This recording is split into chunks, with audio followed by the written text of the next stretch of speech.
السلام علیکم ناظرین، امید ہے آپ خیریت سے ہوں گے۔ آج کا میرا ٹاپک جو ہے وہ ہے مختار نامہ عام پر پراپرٹی کا لینا اور دینا۔ General power of attorney, general power of attorney ایک بڑا ہی اہم ڈاکومنٹ ہے جس کا ہماری زندگیوں کے اندر بہت اہم کردار ہے۔ بسا اوقات ایسا ہوتا ہے کہ ایک انسان بوجہ بیماری بستر پر پڑ جاتا ہے اور اس کے لیے عدالت میں جانا یا پھر جو ہے پراپرٹی کسی اور شہر میں ہوتی ہے، اس کے لیے اس کی دیکھ بھال کرنا یا اس کی جو ہے اس کو بیچنے کا جو ہے وہ معاملات کرنا یا اس کی کنسٹرکشن کا معاملہ کرنا، ان تمام معاملات کو کرنے کے لیے ایک انسان اپنے بھائی،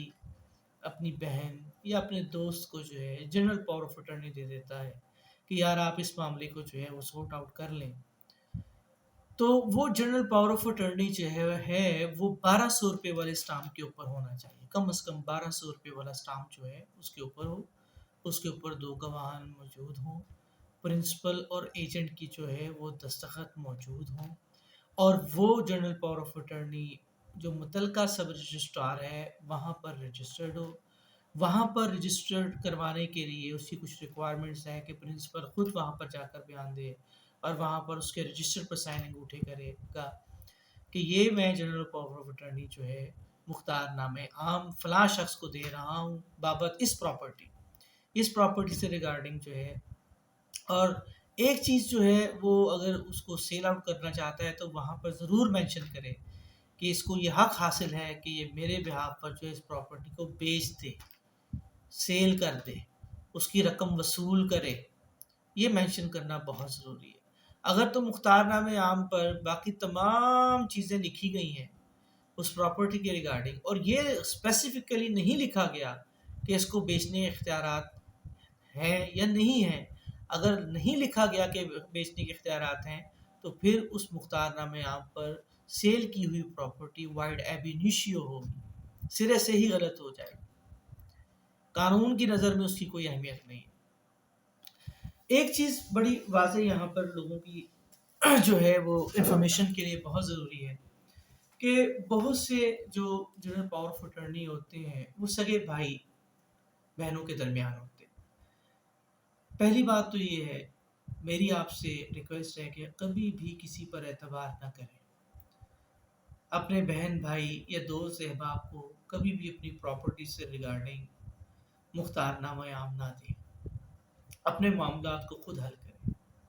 میں نے بہت سے ایسے معاملات دیکھے ہیں کہ بڑے بھائی جو ہوتے ہیں وہ چھوٹے بھائیوں سے مختار نامہ عام لے لیتے ہیں یا جعلی مختار نامہ عام بنا کر اس کی پراپرٹیز، اپنی پراپرٹیز جو ہے وہ زمرے میں اپنے بیوی، اپنے بچوں یا اپنے بھائیوں کے نام پہ کروا دیتے ہیں۔ اس پر قانون بڑا واضح ہے۔ پاور آف اٹرنی ایکٹ کے قانون کے مطابق قانون یہ کہتا ہے کہ اگر جنرل پاور آف اٹرنی دیا بھی گیا ہو اور اس میں سیل پراپرٹی کرنے کی اجازت بھی دی گئی ہو،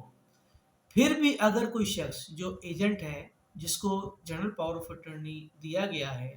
اگر وہ پراپرٹی اپنے کسی قریبی رشتہ دار یا بلڈ ریلیشن کو سیل کرے، بیچے یا ہبہ کرے تو اسے دوبارہ سے جو ہے اپنے پرنسپل سے اس کی اجازت تحریری طور پر لینا ہوگی۔ یہ قانون ہے۔ لوگ یہ سمجھتے ہیں جی ہم نے مختار نامہ عام لے لیا، دیٹس انف، تو ہم کسی کے بھی نام پہ اپنی وہ پراپرٹی ٹرانسفر کر سکتے ہیں، جبکہ قانون ایسا کرنے سے بالکل منع کرتا ہے۔ قانون کہتا ہے کہ اگر آپ نے بلڈ ریلیشن کو پراپرٹی ٹرانسفر کرنی ہے اپنے پرنسپل کی تو آپ کو پرنسپل سے اس کی اسپیشل پرمیشن لینا ہو۔ میرے پاس اسی طرح کا بھی ایک کیس آیا ہے۔ ایک شیخ صاحب ہیں، شیخ حلیم صاحب، ان کے بڑے بھائی ندیم احمد شیخ ندیم صاحب جو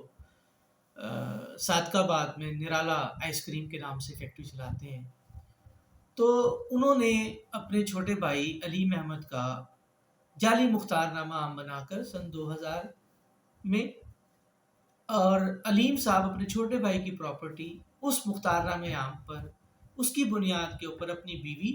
اور اپنے چھوٹے بھائی کے نام پہ ٹرانسفر کر دیا۔ اور جو مختار نامہ بنایا اس میں انہوں نے صرف کسی ایک پراپرٹی کو مینشن نہیں کیا، بلکہ پورے پنجاب کی پراپرٹیز کے جہاں جہاں بھی ہیں وہ پراپرٹیز جو ہے اس کا مختار عام جو ہے میں اس کو دیتا ہوں، یعنی اپنے چھوٹے بھائی کی طرف سے اپنے حق میں مختار نامہ عام جو ہے وہ تکمیل کروا لیا، اور اس مختار نامہ عام کی بنیاد کے اوپر اپنے چھوٹے بھائی علیم احمد کی پراپرٹی جو ہے وہ اپنی بیوی اور اپنے اس سے چھوٹے بھائی سلیم کے نام پر کروا دی۔ تو وہ جب یہ بات جو ہے ہمارے نالج میں آئی تو ہم نے جو ہے فوراً جو ہے وہ دعویٰ کیا، کیونکہ سپریم کورٹ کی بہت سی ججمنٹس موجود ہیں جس میں سپریم کورٹ نے فرمایا کہ فراڈ جب ہوگا، جب فراڈ کا علم ہوگا اسی وقت سے لمیٹیشن سٹارٹ ہوگی۔ اگر فراڈ 100 سال پرانا بھی ہے اور آپ کے علم میں 100 سال بعد آیا ہے تو آپ اس ایکٹ کو چیلنج کر سکتے۔ تو اس معاملے میں پاور آف اٹرنی کے بارے میں تو یہ بڑا واضح تھا کہ ایک جنرل پاور آف اٹرنی پر بیچی گئی پراپرٹی اپنے بلڈ ریلیشن کو without the special permission in writing is null and void, it is void ab initio. تو یہ بڑا انٹرسٹنگ کیس ہے، اس میں ہمارے اسٹے بھی کنفرم ہو گئے ہیں۔ مجھے اللہ کے گھر سے بڑی امید ہے کہ یہ سیل ڈیڈس جو اس مختار نامہ عام کے اوپر کی گئی ہیں یہ بھی انشاءاللہ خارج ہو جائیں گی اور ہمیں جو ہے وہ پراپرٹی ہمیں واپس مل جائیں گی، اللہ کے گھر سے بڑی امید ہے۔ تو آپ کو بتانے کا مقصد یہی تھا کہ جب بھی آپ جنرل پاور آف اٹرنی کے اوپر کوئی ایکٹ کرنے لگیں تو ان تمام باتوں کا ضرور خیال رکھیں، ورنہ کیا ہوگا کہ ہم اپنے جو ہے قیمتی اثاثہ جات سے محروم کر دیے جائیں گے، جس کی جو ہے ہمیں بہت زیادہ احتیاط کی ضرورت ہے، اور ہمیں احتیاط کرنی بھی چاہیے، اور ہر چیز کو جو ہے وہ قانون کے مطابق جو ہے پائے تکمیل تک پہنچانا چاہیے۔ اللہ ہم سب سے راضی ہو جائے۔ السلام علیکم ورحمۃ اللہ وبرکاتہ۔